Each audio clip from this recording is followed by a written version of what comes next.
And so I started taking a step back and looking at, is there a better way that I could be in this plane of existence, really? How can I use my gifts, my inherent energy to serve everybody else? Focus on the bigger picture. Make sure that you have the time and space you need to take care of the type of energy you are. What really sealed the deal was that when I was researching about my own charts, I saw that the chart actually predicted when I would burn out, when my life would come to a big crossroads like it did. And and I said, wow, there must be some truth to this because nothing else explains me or my life like this chart does.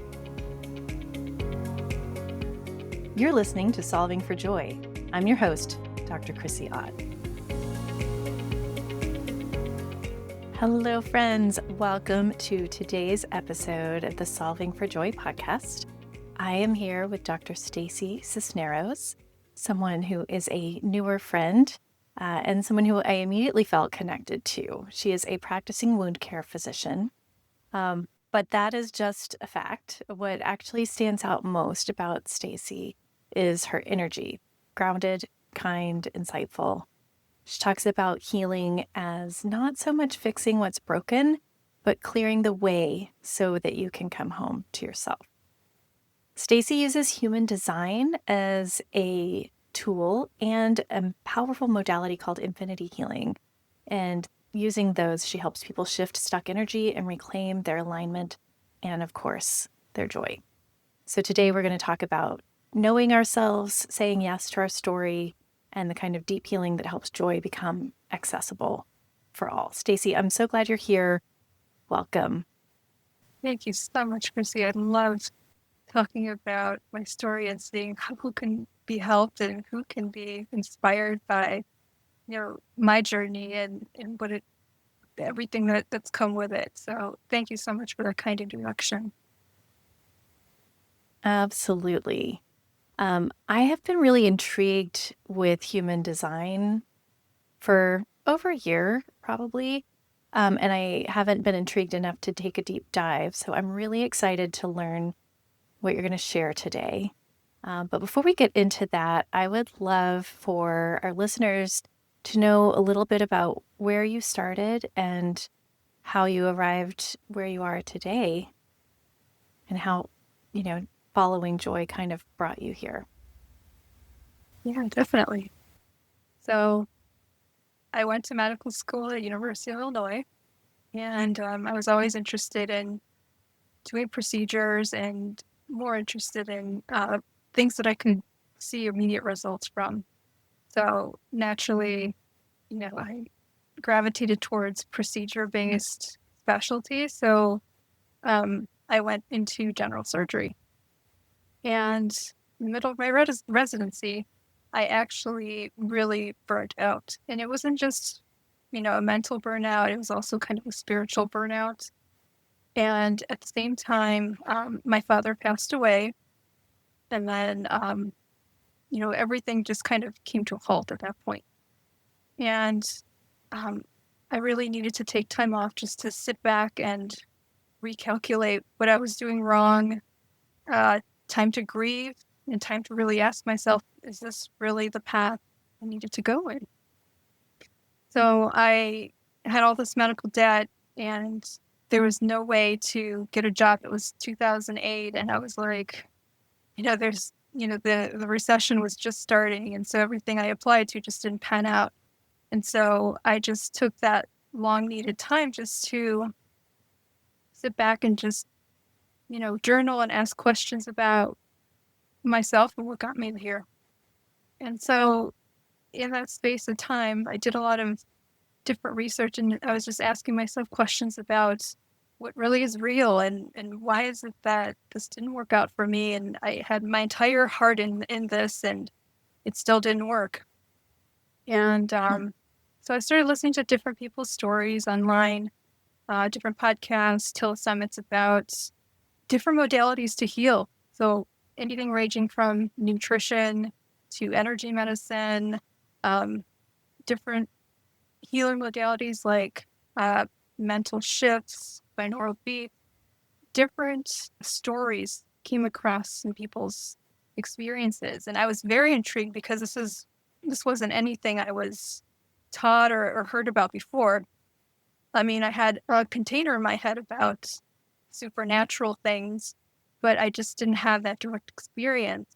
Um, hearing from people and what works for them and what didn't. So I heard a lot of stories about people who tried a direct medicine route for their health, like, medicine, surgery, the whole gamut, and those modalities failed for them. But they would tell us about, if this person, say, did energy healing or Reiki, or they, went on a shamanic journey or something. And all of these stories really intrigued me. And so um, I actually decided to experiment with some of these different healing modalities and practitioners. And at the time, I didn't have a lot of money. I was in medical school debt and I didn't have a job. So one of the audios uh, from this package that this healer was offering was about money blocks. And I was like, okay, well, I have nothing to lose. I'll listen to the free audio. And so I was listening on playback, and it was a meditation, and it was taking me deeper into um, what my money beliefs were. And it had uh, a question if, to answer yes or no, whether I wanted a healing for this particular belief. And at that point, I said yes. And in my body, I felt a huge jolt of energy just run through my body. And I was so surprised. I wasn't expecting that. And I said, whatever happened here was really real. Whatever it did, it caused my body to jolt. And so I purchased like that package of audios regarding money beliefs. And then I listened to it. And then I really felt very relaxed about my situation because I didn't have any more stress around, like writing my checks for my bills or worrying about where the next income was going to come from. And so the next thing I decided was to have a one-on-one with the practitioner. And when I did, it was a good session. And within 2 weeks, I came into like $10,000.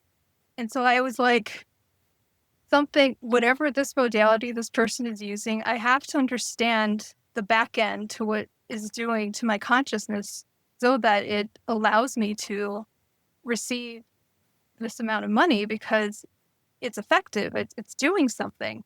And so I promised myself that if he ever offered a training for this modality, that I would definitely want to do it. And several years later, he did offer a training in his modality, and that training is called Infinity Healing. And what it is a facilitation between a practitioner and a client. And what happens is the facilitator holds space for the client in their wholeness. And throughout the session, it's kind of a nice little hypnosis where the person is guided through a meditation such that their mind is probably like in an alpha phase where you have enough consciousness to be relaxed, but you're also able to answer some questions regarding what beliefs you want to shift and what beliefs you want to download. And so this was a nice way to access the subconscious in a quick and effective way. And so when I got the training, I got the certification to, be a practitioner and also to train others. And so I use this modality on myself throughout, the day. And it's because you're trained to kind of get into that center deep zone. That is actually very powerful to reframe where you're at. So if your energy is kind of scattered in the moment, once you take a step back and center, then you can directly access whatever it is you need to access for solutions for whatever problem you have. So it's really effective. I use it on myself during the clinic hours so that I can access solutions that are readily available to myself and my patients. So it's been an amazing tool. And so the second modality that I ran into when I was on this journey searching for different answers was human design. And the way I came across that was very similar. I was listening to different people talk about their experiences and how they can heal their relationships with other people. They can understand themselves better and they can level up their life, basically. And I was hearing different energy healers proclaim that they can see auras and they can see energy moving. And I was like, you know, I'm not intuitive like that. I'm not psychic. I can't see people's auras, but I would really love to know what energy is, you know, shifting in people, what energy is responsible for the dynamic between different people and even within oneself. I would really love a map of that.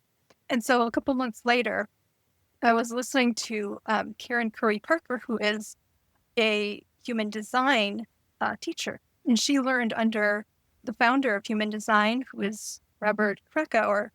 He received the transmission and the information in the human design system, and he taught it. So the way Karen Curry taught human design was actually very empowering. That she comes from a coaching background. So whatever she was, explaining just really made sense to me from a standpoint of personal development. And she was describing the system, and I'll go through the system really quickly. But basically, there's like 5 energy types, and I thought I was a certain energy type. Basically, I was always running my life like a generator, a manifesting generator, and I thought that's what I was. And turns out I'm a projector, which is a very different energy type, and you have to approach life just very differently. And so when she divulged this, I was like, well, I guess I was running my life just like, like a machine. I just, that's why I burned out. Like it didn't make any sense to continue in that route. And so I started taking a step back and looking at, is there a better way that I could be in this plane of existence, really? How can I use my gifts, my inherent energy, to serve everybody else? Like, how can I do it the best of my ability?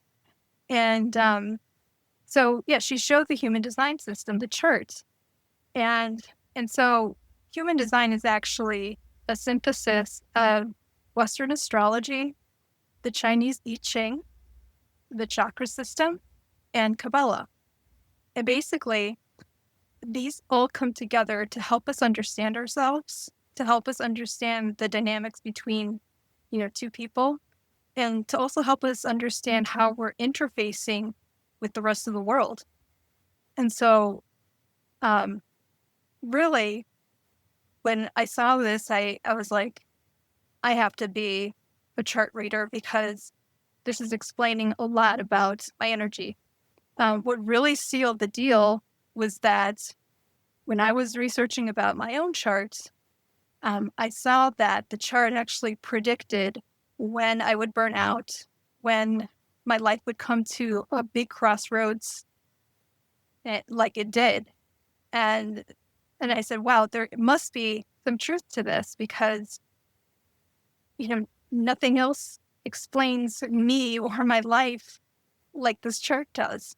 And so today, I'm certified to give readings. I'm also certified to give composite readings, which is 2 charts put together, and cycle readings.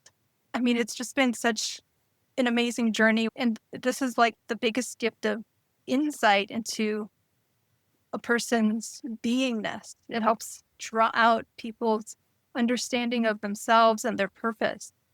And then with the infinity healing, that part is actually the part that once we understand who they are and what their block is, the infinity healing kind of helps them overcome that block. They can come to the next level and just um, expand their beingness. So it's all really exciting to me. And yeah, and this is like just the beginning of this journey. So it's been wonderful so far. Wow. Wow. That is so cool. I did not realize before our first conversation that that human design, the construct, took Kabbalah, I Ching, chakra system, and astrology together. Only thing it's missing is Enneagram type, like weave in there. But I'm thrilled. I'm fascinated to hear it, and especially riveting that it predicted when you would come to this massive crossroads in your life and have a change of direction, which, just to name it, changing direction when the direction you're going is not serving you is such a skillful response. Even when it's counterculture, even when there are many ways it does not look like it makes sense, even when it appears to be against your financial best interest. So kudos for the courage to take that step when you needed to. Thank you. Yeah. I came with a chart today, and Stacy has been gracious enough to offer to read it a bit. So we're going to have a real live example of what it might be like to have a chart reading. So this came from an app. Um, at certain levels, the app is free. So I plugged in my birthplace and time, and it spit out this lovely, well, it's a chart. It has shapes and it has curving lines and straight lines, and we'll show a picture of it. But I have very little idea what I'm looking at, and I'm also curious to know what the 5 energy types are. So I don't know if you'll maybe introduce us to those when it makes sense, or if you want to give those a little preview before you talk about this chart. What do you think? Yeah, let's do a quick preview right now. So when you get your chart, there's usually different boxes colored in. If there's no boxes colored in, there's definitely different gates or connections colored in. And those decide which centers are colored in. And basically, there's 5 energy types. And the 5 energy types are manifestors, generators, manifesting generators, projectors, and reflectors. And basically, we as a collective come together to create. And you can see each of those as they play a different part in creation. So the manifestors are usually the people who are kind of like the producers in a movie. They get the ball rolling, they get things bankrolled, they have this big idea about where something should go. The generators and the manifesting generators are like the actors and the stage crew, the people that put together the sound, everybody putting together their best efforts to make a production. The projectors are the guides, so they're like the directors, and they basically tell the actors what needs to go where and how to do it. And then the reflectors, they're like the audience or the critics that they take in the whole production. And the point of that is to give back criticism and feedback so that the cycle can start all over again. So the manifestor can then be like, okay, I'm making a sequel. So everybody plays a part in this kind of creation of life. And you can be any type and do any occupation. It's just the different angle at which you're coming at it to. But any type can be successful. Any type can be, no type is better than another. So I just want to preface that before we actually look at charts. It's so good because our brain always wants to figure out where's the A? Like how do I get an A on my human design Right. chart? Nope, it's not like that. It's not that one is better than the other. Yeah, it's like, our Western culture is, they think we should be pulling ourselves up by the bootstraps like a manifestor and know what we're doing. They think we should work Yeah. like generators and manifesting generators, like machines, basically. And and society also thinks we should have self-direction and know how to do things like projectors. And then, it's kind of like we grow up in this culture where too much is expected of us. Like we have these huge like expectations that really nobody can measure up to, and they're just there. And I think human Yeah. design is kind of, that lighthouse that says you don't have to do that. Like you're whole and you're complete. Yeah. Let's help you understand your energy. Fun. Excited. Understand this. So this is your human design chart. All charts have all the shapes and they have all the connections. The only thing that differs is what's colored in and what's not. So anything that's colored in is where you have regular energy. And where it is not colored in, that's where you actually have um, intuition.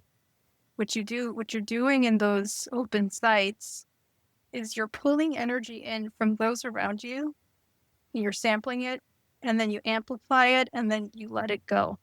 So in this sense, you don't have consistent energy in the shapes and gates that are white.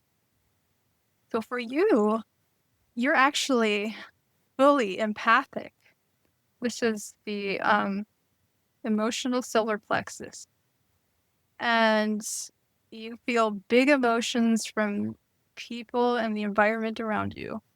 And people like this usually want to keep the peace. They sometimes when they don't understand that what they're feeling really isn't theirs, they try to avoid conflicts at all costs. And um, just even knowing that what you might be feeling might not even be yours. You might actually just be very intuitive about the other people in your aura. So in that sense, human design can be a really eye-opening um, experience for somebody who, might really be confused by all the different sensations and emotions and thoughts that might be coming their way. They might be, falsely saying that these are theirs, and it's actually not. You're kind of a barometer in this sense. Okay. So Mm. you are a manifesting generator, which means that this is the sacral center. And if you kind of follow everywhere that's colored in, it makes its way to the throat. The sacral center is a motor. It's the most powerful motor in the entire chart. And this means you have consistent life force energy. You have consistent energy to respond to the world around you. Now, this doesn't mean to say that generators or manifesting generators can't get burned out. The trick is to understand what opportunities are the right ones for you. And so for generators and manifesting generators, that um, decision making is actually listening to your body. So this is the sacral center. If you can just focus on that area just beneath the belly button, like right above the pelvis, that area is usually the area that tells the body, yes, I have enough energy to do this, or no, I don't. And it's not going to come in as a yes or no, because this is the body. It's kind of like a pre-verbal type of uh-huh or mm-mm. So, and you're going to feel it down in that center. So that's your body telling you whether or not you have the energy to do something. So when confronted with an opportunity, you know, turn it into a yes or no question. Is this the right opportunity for me? Check in. Uh-huh. Or uh-uh. And then you say, is this the right time for this opportunity? Uh-huh. Or uh-uh. And this is the most um, effective tool for manifestors and generators to understand their types of energy and to understand and listen to their own bodies to inform them of the right decisions that are aligned not just for, you know, the self, but also how that also serves the collective. Because a Mm. generator and a manifesting generator are very powerful people, have a lot of energy, but when they're burned out, they really can't help very many people. I really identify with being, fully empathic. I think it is super helpful to remember that maybe not every single thing that I feel originated in my energy system.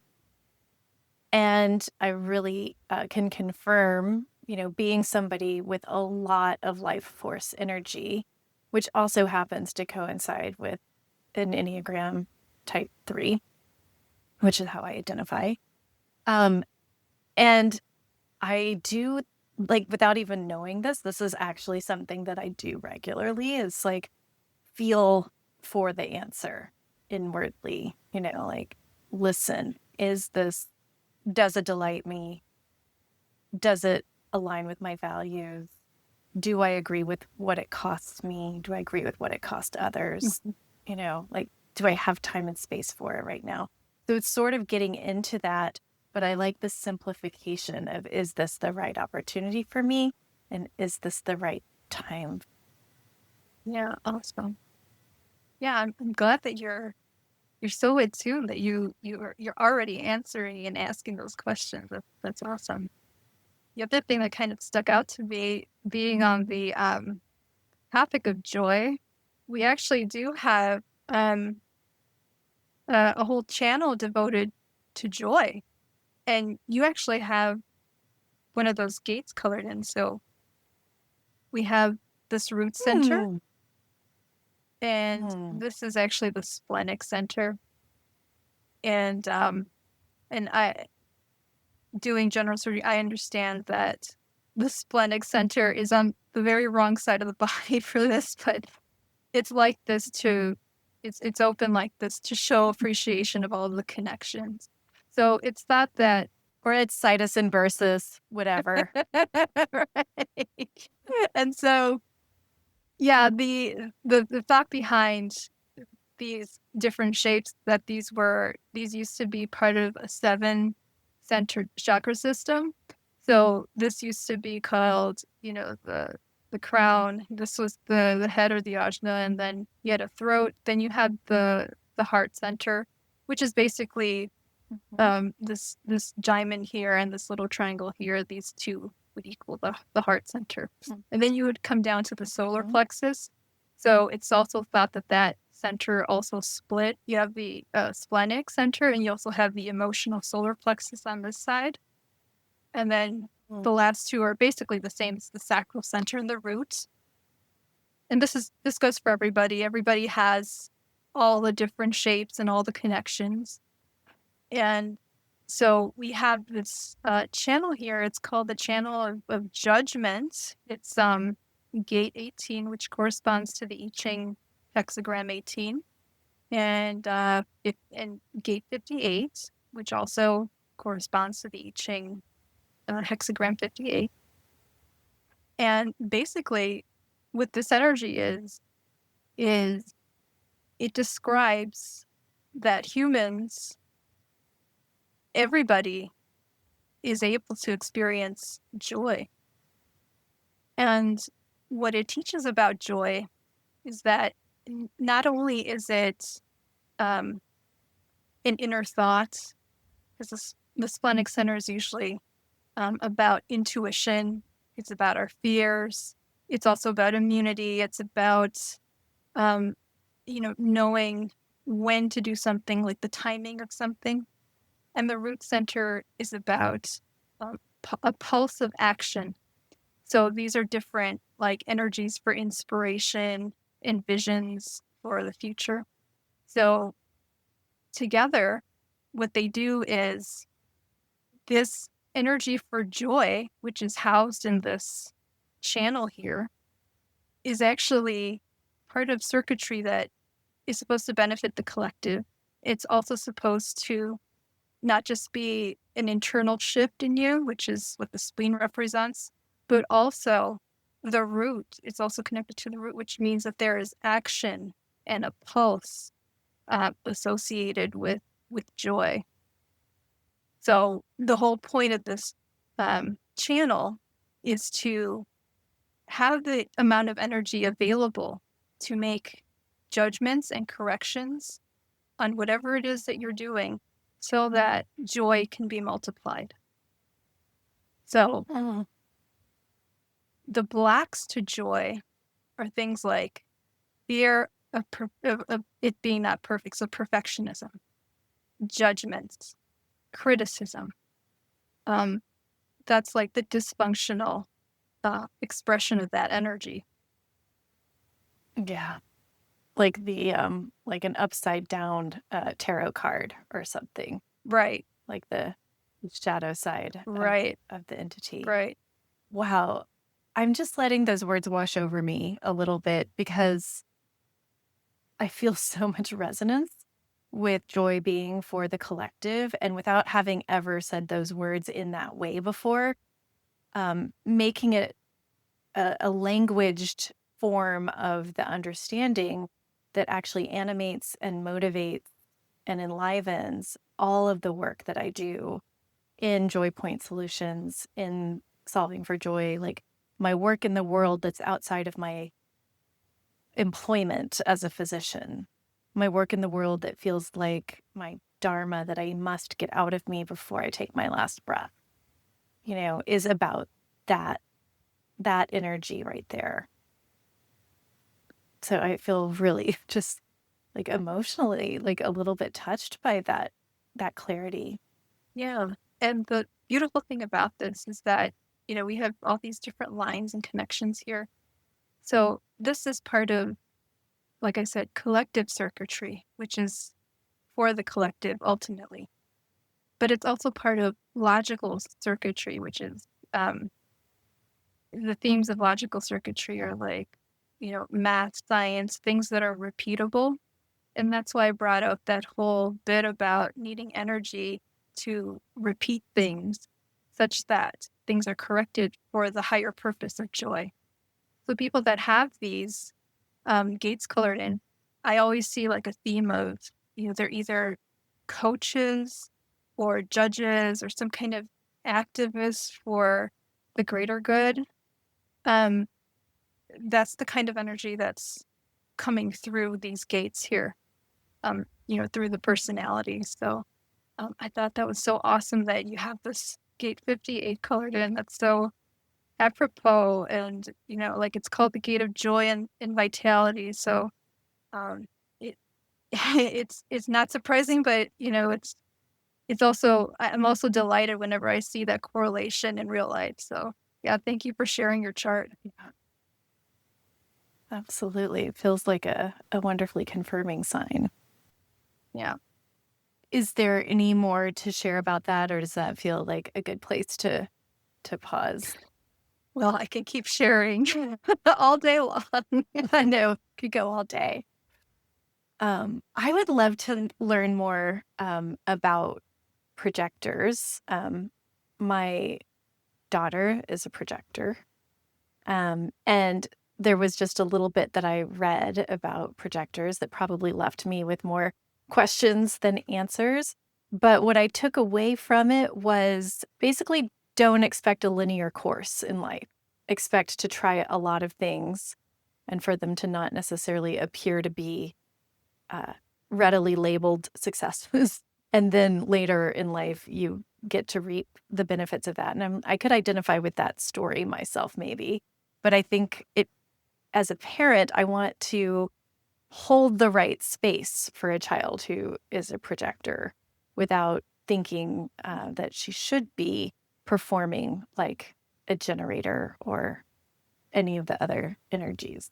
Yeah, so there's a lot of successful projectors that are, they have very prominent lives. Like, for instance, Queen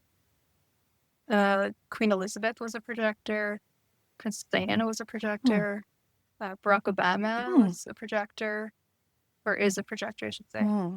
We have Hmm. different actors like Brad Pitt, he's a projector. Hmm. So, yeah, it just you can have as much, you know, fame or success or whatever, no matter what your type. But uh, like I said, the key is actually to approach things a little bit differently. So because projectors don't have that sacral area colored in, they actually can't work at the same rate as a generator, basically.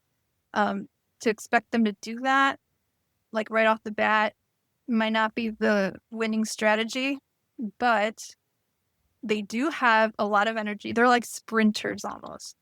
Like, if you can imagine, somebody just taking in like a lot of candy, and then you get this spike right in sugar, and then a couple, hours back, you have like this sugar crash.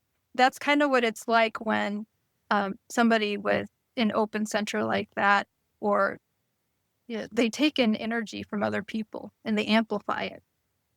And then there's like a crash after that.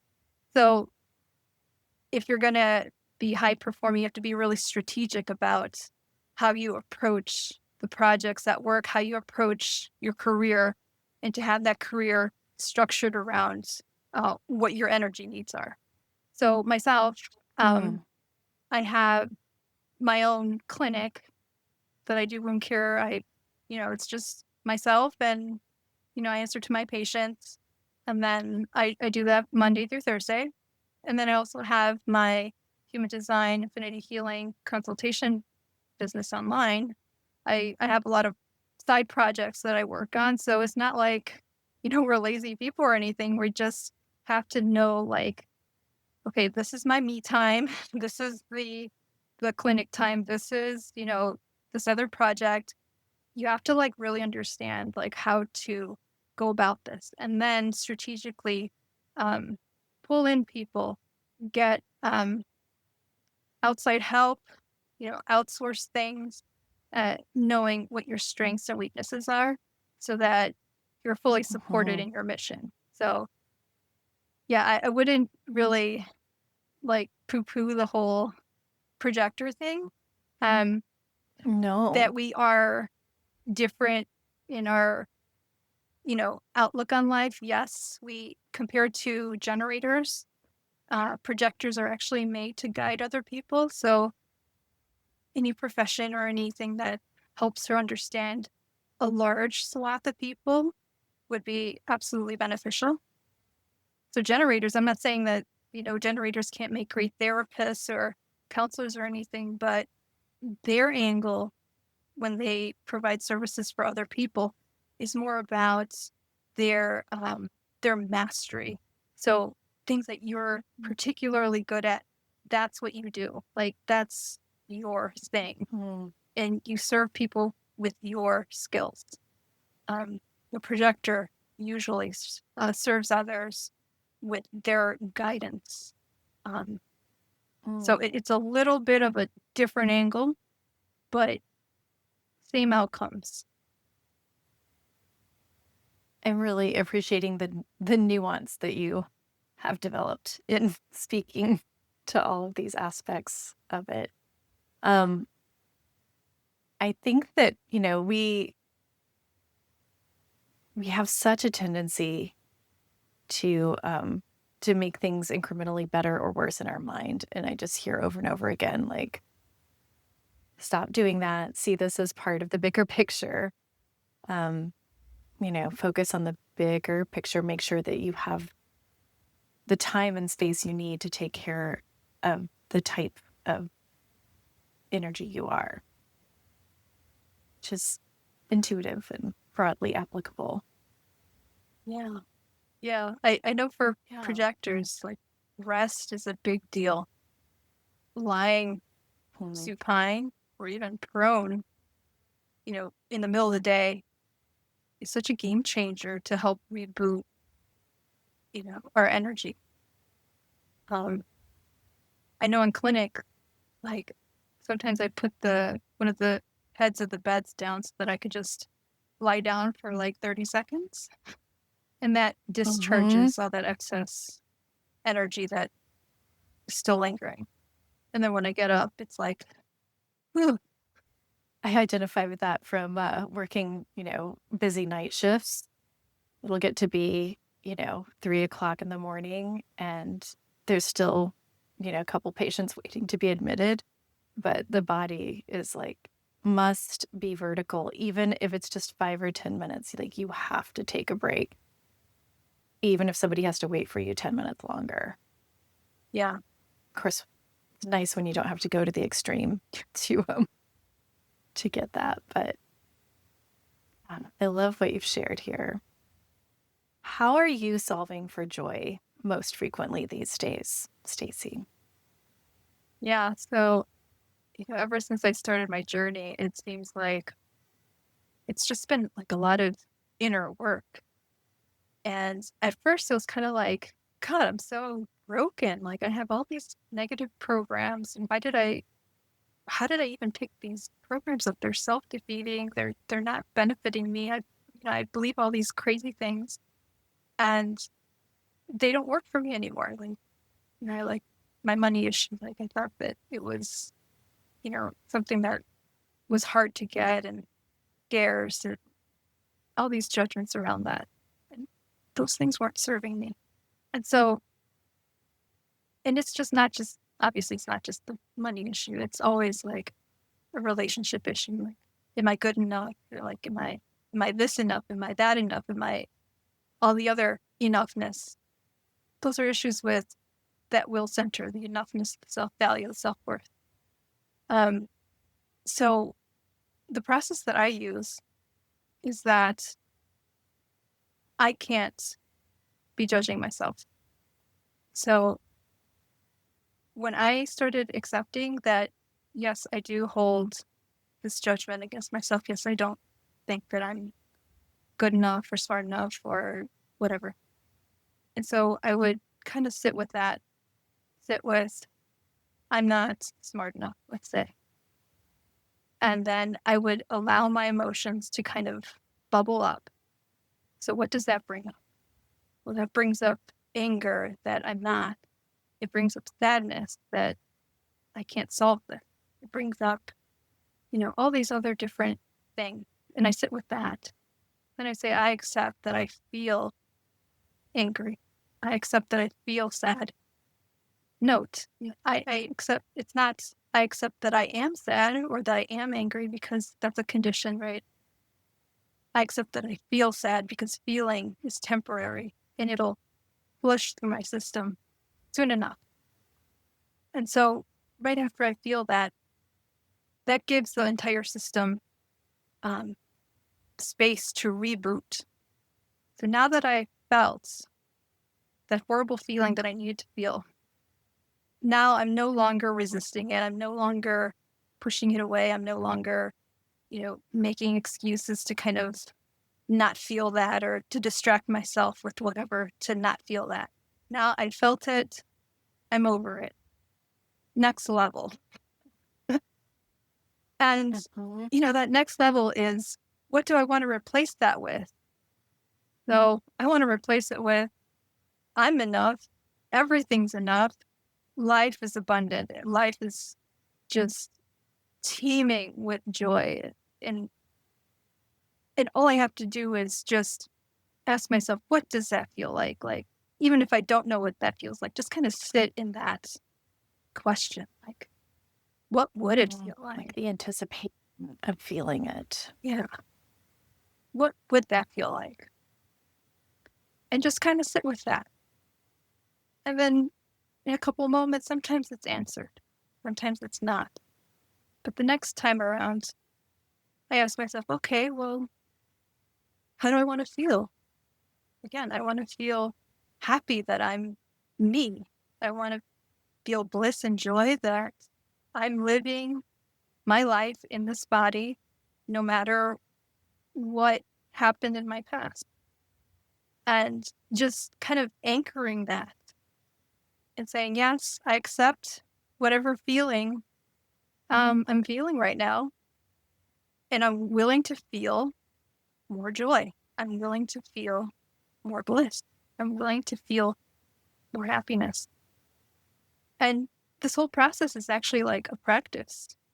Like the more you do it, the easier it is to kind of run through all these blocks and to reboot and to feel something new.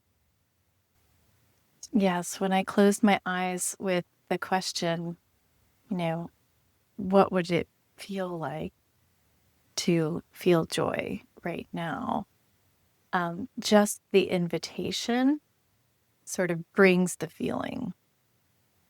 So, what would it be like to feel sufficient right now?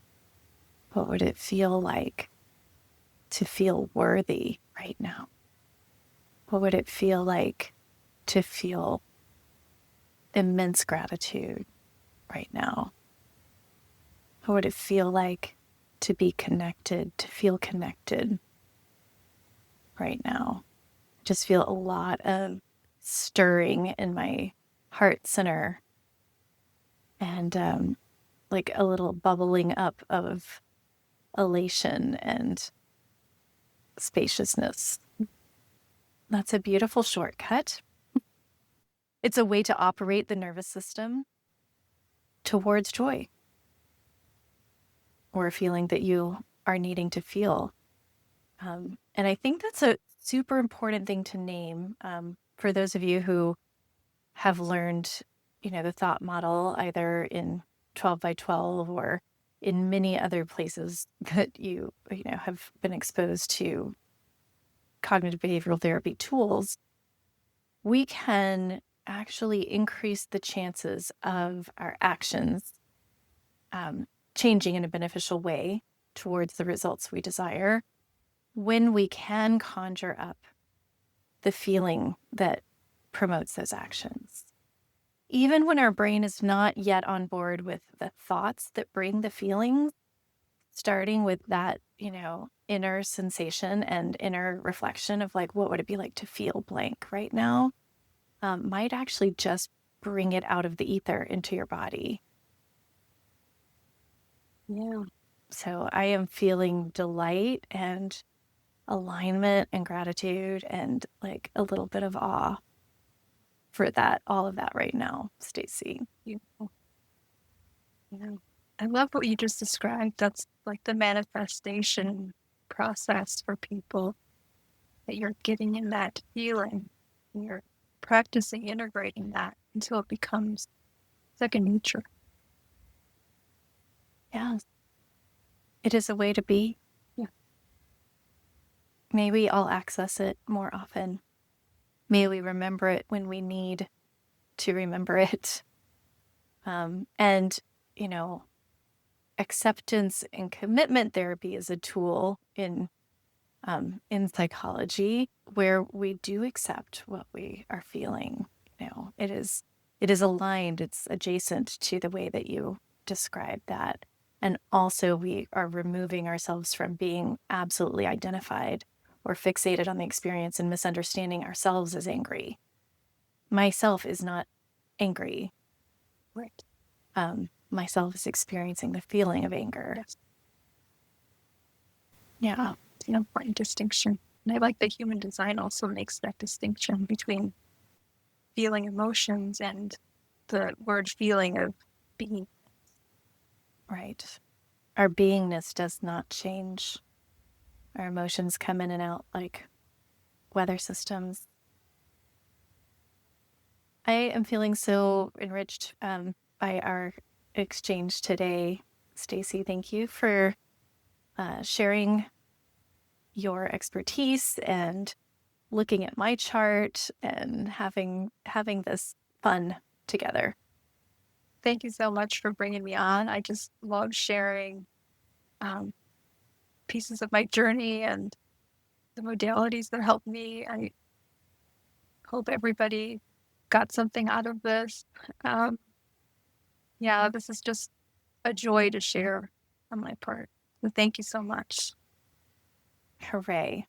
And for people who would like to learn more, reach out to you, maybe have an experience for themselves with human design and or infinity healing, tell us how we can find you. Yeah, you can email me at infinitelevelhealings@gmail.com, or you can go to my website, infinitelevelhealings with an S, .com, and you can schedule a session with me there. And yeah, so thank you so much for this opportunity. Really appreciate it. Awesome. My pleasure. Thanks again. Thank you again to Dr. Stacy Cisneros for such a thoughtful and generous conversation. I'm still reflecting on what it means to move through the world with intention, how healing often begins by simply remembering who we are and honoring the energy we actually have.